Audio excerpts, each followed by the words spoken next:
چرا در بارش 22/8/91 در حدود فقط 22 ساعت اول 172 میلیمتر بارندگی در نوشهر و چالوس داشته ایم و نتیجه آن واقعه تلخ سیل برای چندمین بار.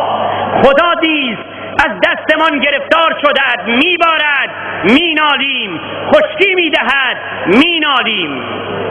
همکاران عزیز، سیل کلاردشت، میان درود، نکا، به شهر و تنکابن و باز سیل مجدد نوشهر و چالوس در کنار همه مسائل و مشکلاتی که به وجود آورد در لایه‌های پنهان خود نکاتی دارد که میتواند راهگشای بسیاری از مسائل این بخش باشد. برخی تنها به دنبال سودجویی از جنگل با قطع درختان قطور و حتی تجاوز به دامنه جنگل ها موجب برهم خوردن تعادل اکوسیستم طبیعت شدند و این گونه است که طبیعت فریاد خشمالود خیش را در قالب سیل و زلزله و سایر بلایای طبیعی به نمایش می‌گذارد.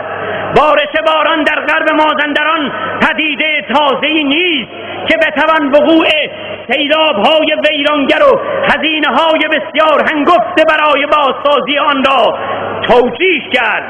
آیا نمی‌شود با یک بار سرمایه گذاری برای انجام تحقیقات دقیق در علمی و چگونگی پیشگیری از وقوع سیل مانند حفظ، احیا و صیانت از جنگل‌ها، مراتع و منابع طبیعی و رودخانه‌ها و برنامه‌ریزی و طراحی دقیق شهرداری‌ها و بخشداری‌ها در حوزه ساخت و سازها به صورت کارشناسی شده از هزینه‌های هنگفت و چندین باره ناشی از وقوع سیل جلوگیری و از هدر رفتن سرمایه‌ها و انجام هزینه‌های ناخواسته جلوگیری کرد؟ مسئولان محترم، مردم امروز مشکلات فراوان را تحمل می‌کنند، بیکاری جوانانشان را، تحریم‌ها را، تورم و گرانی‌ها را، اما دیگر قرار نیست ضعف‌های مدیریتی ما را نیز آنان تحمل کنند.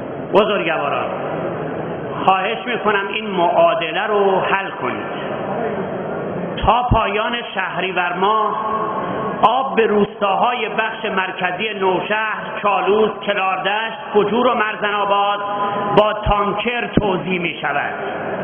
در ابتدای پاییز و بهار زندگی مردم را همه ساله سیل می برد. مقصر کیست؟ نه، مدیر کیست؟ چرا چاره‌ای اندیشیده نمی شود؟ آری، 2 روز گذشته باز هم سیل بلای جان مردم عزیز نوشهر و چالوس شد و باز هم حادثه تکراری، امداد رسانی تکراری، باز هم کوچه پس کوچه ها را بیل و لودر فرا گرفته است تا پاکسازی کند. دوستان عزیز هلال احمر، من تشکر هم می کنم، اما این چه رسمی است در یک سال 3 بار پتو و موکت و چراغ والور و مواد غذایی توزیع می کنید؟ این پولهایی که مربوط به بحث بودجه است که باید در حوادث هزینه بشود، در کجا هزینه می شود؟ دوستان عزیز، آزادراه قطعه 4 افتتاح شد، اما میدانید با یک بارش همیشه بسته می شود. اما با این وضع به دنبال ایجاد منطقه عوارضی برای وصول عوارض نیز هستیم. دوستان عزیز، آیا مدیران نمی توانند برای این کار ساده و هدایت آبها راهکار فنی ارائه کنند؟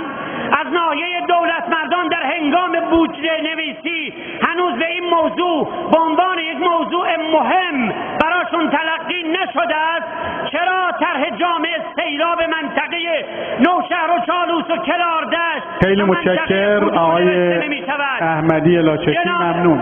حاج آقای صبحانی فر، همکنونی که من صحبت میکنم، متشکرم. صبحانی نیا، بفرمایید. کهنه سرا، ملکار، اوسکوتی، خرمنه، مازو پشته 48 ساعت دورشون رو آب گرفته و مردم نمیتونن مراجعه بیرون داشته باشن. نفر بعدی در حال انتظاره که سریعتر جناب آقای اقدام لازم اتفاق بیفته. خیلی ممنون. متشکرم.